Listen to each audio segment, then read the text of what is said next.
মুমিন আল্লাহর ভয়ে নামাজ পড়বে, আল্লাহর ভয়ে নামাজ পড়বে। আমরা মুসলমান, দেখা যায় 5 ওয়াক্ত নামাজ আমাদের হাজিরা পাওয়া যায় না। জুমার দিনে হাজিরা দেই, বাকি সপ্তাহের মধ্যে হাজিরা পাওয়া যায় না। অথচ আমার নবী নামাজের জন্য এত কষ্ট করেছেন, এত চেষ্টা করেছেন। রাহমাতুল লিল আলামিন নবীর ইন্তেকালের সময় হয়ে গেল, ওই সময় নবী নামাজকে ভুলেন নাই। আম্মা জান আয়েশা সিদ্দিকা রাদিয়াল্লাহু তাআলা নাকে ডেকে বলেন, আয়েশা রে, আমার জানলার পর্দা ফাঁক করে দাও, আমার সাহাবায়ে কেরাম নামাজ পড়ে কেমনে পড়ে আমি রাসূল দেখতে চাই। জানালার পর্দা পাক করে দেওয়া হলো।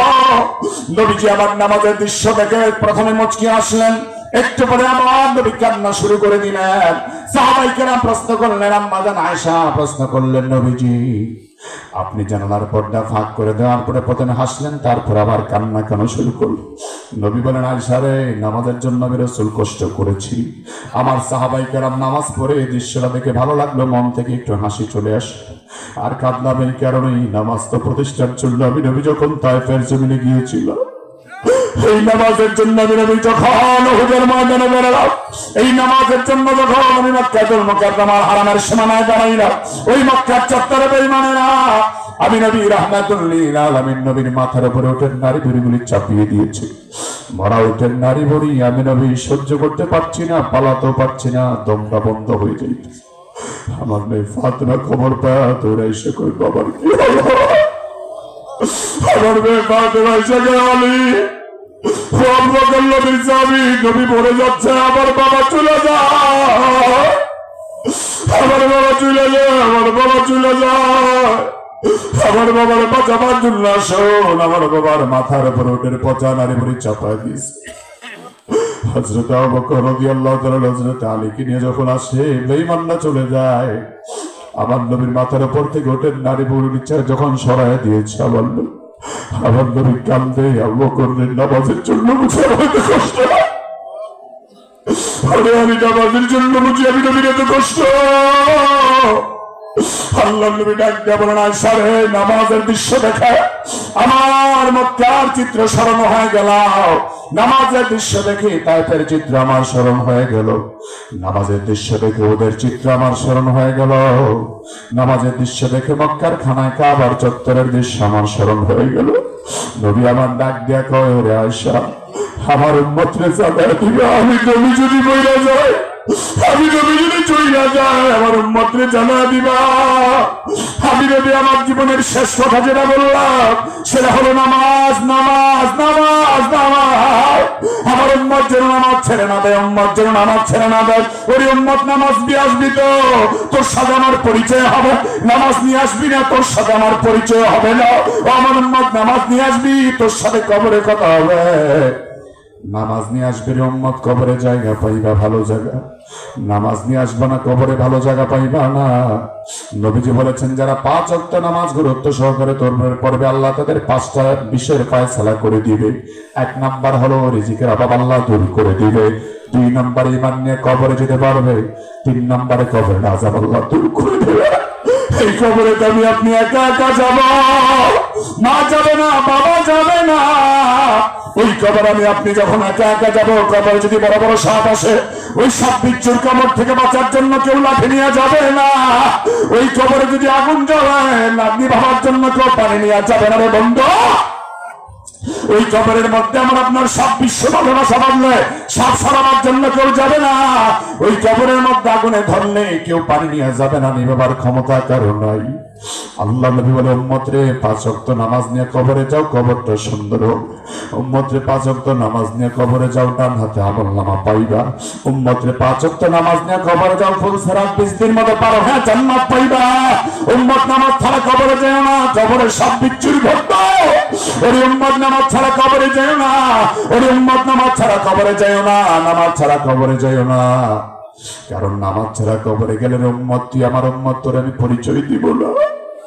হাদিসে রাসূল বলেন, ইন্না উম্মতি ইউদাউনা ইয়াওমাল কিয়ামাতি গুররান মুহাজ্জালিনা মিন নাসারিল ওযু। আমার উম্মতকে আমি চিনবো কিয়ামতের ময়দানে, ওযুর চিহ্ন দেখে চিনবো, সিজদার চিহ্ন দেখে চিনবো। সিজদার চিহ্ন যার কপালে থাকবে সে আমার উম্মত, ওযুর চিহ্ন যার চেহারায় থাকবে সে আমার উম্মত। তাহলে বলুন যুবক বন্ধুরা, নামাজ পড়ে কবরে যাইতে হবে আমার বন্ধু। জান্নাতি যুবক হয়ে কবরে যেতে চাইলে, জান্নাতি মানুষ হয়ে কবরে যেতে চাইলে 5 ওয়াক্ত নামাজ পড়ার দরকার আছে না? কারা কারা 5 ওয়াক্ত নামাজ পড়তে চাই হাত তুলে দেখায়। নারে তাকবীর! যুবক ভাইরা হাত তুলে রাখেন, আমার বন্ধুরা হাত তুলে রাখে। আমার আল্লাহরে সুন্দর করে ডাক দেয়া বলেন আল্লাহ। এইভাবে চেহারাটা কালো করে আওয়াজ দেয়া বলেন আল্লাহ। আল্লাহ গো, জানি না কোন দিন জানি কবরের টিকিট চলে আসে আল্লাহ, কোন দিন জানি মালাকুল মউত পিছন থেকে ধাক্কা দিয়া ধরে। এর নাফরমানের সামনের দিকে কদম দিবি না, এবার পিছনের দিকে আয়, এবার কবরের দিকে আয়, কবরের দিকে আয়, কবরের দিকে আয়। আল্লাহ আমরা জানি না কোন দিন জানি কবর আমাদের এই ডাক দিয়া জাপ করে ধরে বলে, হায় আল্লাহ তোমার দরবারে বুনিয়াদ বেঈমান বানায়া, মুনাফিক বানায়া কবরে নিও না, জাহান্নামের আসামি বানায়া কবরে নিও না। আয় আল্লাহ মরার আগে আমাদের 5 ওয়াক্ত নামাজি বানায়া দিও। আয় আল্লাহ 5 ওয়াক্ত নামাজ পড়ার তৌফিক দিও। আয় আল্লাহ ঈমান নিয়ে কবরে যাওয়ার তৌফিক দিও।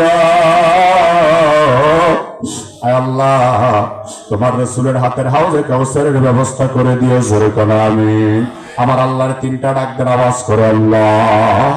এই ভাবনা আরেকটু মহব্বত আওয়াজ করে আল্লাহ, আরেকটু জোরে আওয়াজ করে আল্লাহ।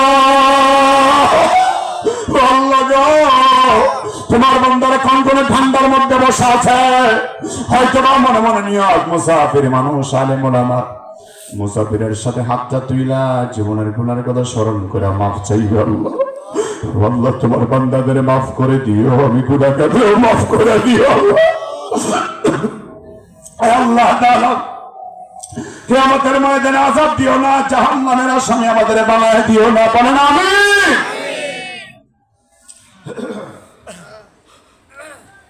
আমার প্রিয় ভাইয়ের, এই জন্য সকল মুমিন হওয়ার জন্য 1 নম্বরে যেটা নবী আমাদেরকে বলেছেন, আল্লাহ আমাদেরকে বলেছেন, 1 নম্বর গুণ হলো আল্লাহর ভয়ে নামাজ, আল্লাহর ভয়ে নামাজ, আল্লাহর ভয়ে নামাজ।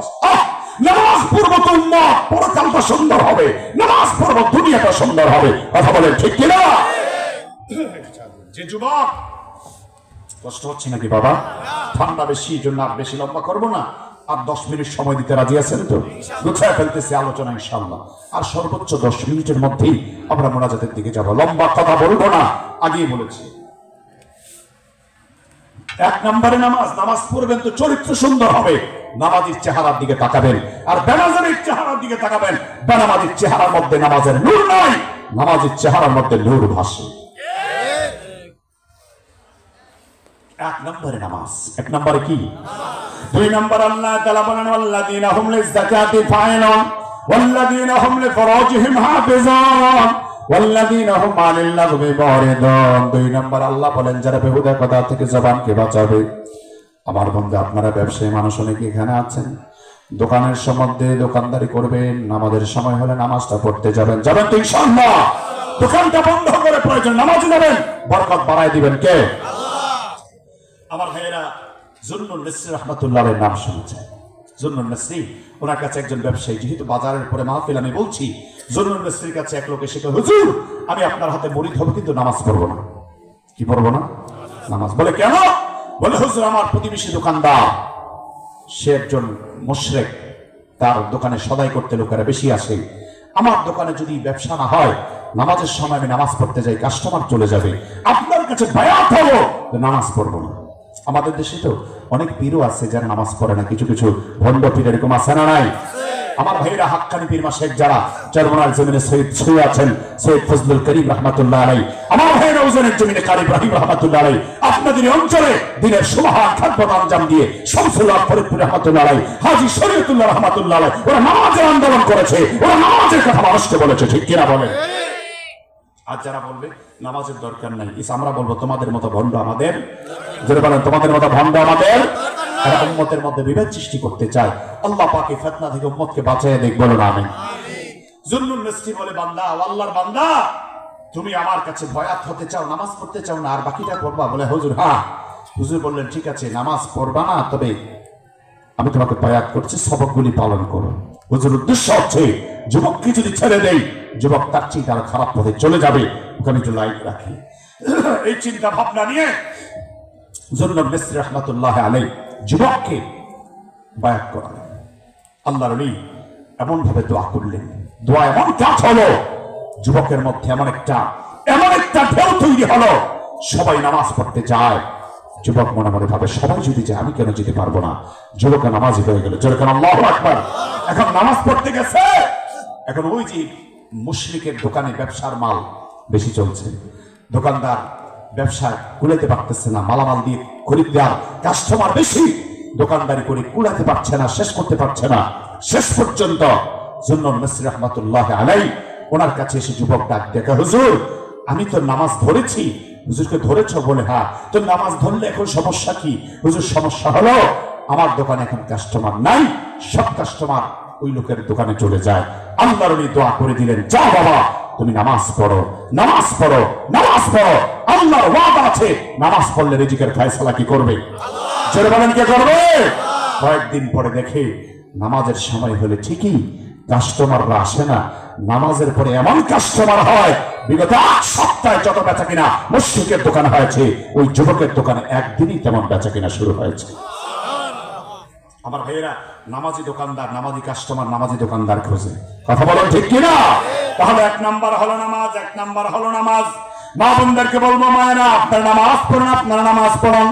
নামাজের বয়ান আমার প্রিয় ভাই আমার করেছেন, তিনিও বলে গেছেন জাহান্নামীরা জাহান্নামে যাবে। 1 নাম্বার কারণ হবে নামাজ না পড়া। যারা নামাজ পড়বে না তারা 1 নম্বরে জাহান্নামের আসামি হবে।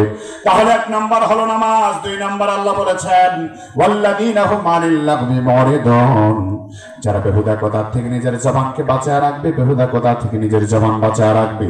দোকানদারি করতেছেন, আপনার সময় আপনি পড়বেন সুবহানাল্লাহ, বলেন সুবহানাল্লাহ, বলেন আলহামদুলিল্লাহ, বলেন আল্লাহু আকবার।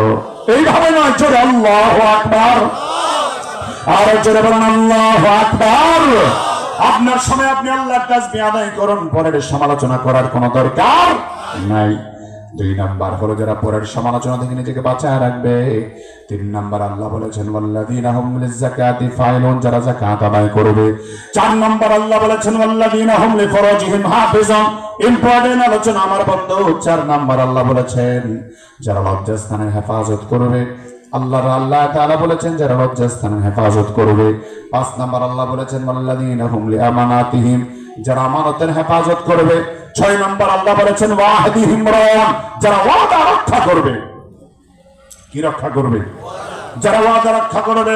আর 7 নাম্বার আল্লাহ তাআলা তারপরের কোটেশন নিয়ে বলেন ওয়াল্লাযীনা হুম আলা সালাওয়াতিহিম ইউহাফিজুন। আল্লাহর ভাই 1-2 ওয়াক্ত নামাজ নয়, বরং প্রত্যেক ওয়াক্ত নামাজ তার সহকারে আদায় করবে। আল্লাহ তাআলা 10 নম্বর আয়াতে বলেছেন উলাইকা হুমুল ওয়ারিসুন, ওরাই হলো জান্নাতুল ফেরদাউসের ওয়ারিস, ওরাই হলো জান্নাতুল ফেরদাউসের ওয়ারিস। সুতরাং জান্নাতুল ফেরদাউসের ওয়ারিস যদি হতে চাই, আমার বন্ধু 10 আয়াতের মধ্যে আল্লাহ 7টা করে সময়ের কথা বলছেন। 1 নাম্বার হলো আল্লাহর ভয়ের নামাজ, 2 নাম্বার হলো জবানের হেফাজত, 3 নাম্বার হলো বন্ধু যাকাত, 4 নাম্বার হলো লজ্জাস্থানের হেফাজত, 5 নাম্বার হলো আমানতের হেফাজত, 6 নাম্বার হলো ওয়াদার হেফাজত, 7 নাম্বার হলো নামাজের প্রতি যত্নশীল হওয়া, ধারাবাহিকভাবে নামাজ আদায় করা। আপনারা বলতে পারেন হুজুর আগে আল্লাহ নামাজ বলেছেন, শেষে আল্লাহ নামাজের কথা বলেছেন। তার কারণ হলো বন্ধু নামাজের কথা আল্লাহ তাআলা আগেও বলেছেন, শেষে আল্লাহ নামাজের কথা বলেছেন। কারণ হলো যার নামাজ ঠিক আছে তার আমানতদারি ঠিক আছে, যার নামাজ ঠিক আছে তার ওয়াদা ঠিক থাকে, যার নামাজ ঠিক আছে তার চরিত্র ঠিক থাকে, যার নামাজ ঠিক আছে তার যাকাত দেওয়া ঠিক থাকে, যার নামাজ ঠিক আছে তার জবান পবিত্র হয় না, আর যার নামাজ ঠিক নাই তার কোনো কিছুই ঠিক হয় না। এই জন্য আসুন বন্ধু, কবরে আমরা যাব, জাহান্নামী হয়ে কবরে যেতে চাই না, জাহান্নামী হয়ে কবরে যেতে চাই না। রাসূল বলেন উম্মত তোমরা 2টা জিনিসের জিম্মাদার নাও, আমি রাসূল তোমাদের জান্নাতের জিম্মাদার হব। 1 নম্বর রাসূল বলেছেন মাইয়াজমাননি মা বাইনা লিহিয়াইহি, তুমি তোমার জিহ্বার জিম্মাদারি নাও, ওয়া মা বাইনা রিজলাইহি, তুমি তোমার লজ্জাস্থান হেফাজতের জিম্মাদারি নাও। আজমান লাহুল জান্নাহ, আমি রাসূল তোমার জান্নাতের জিম্মাদার।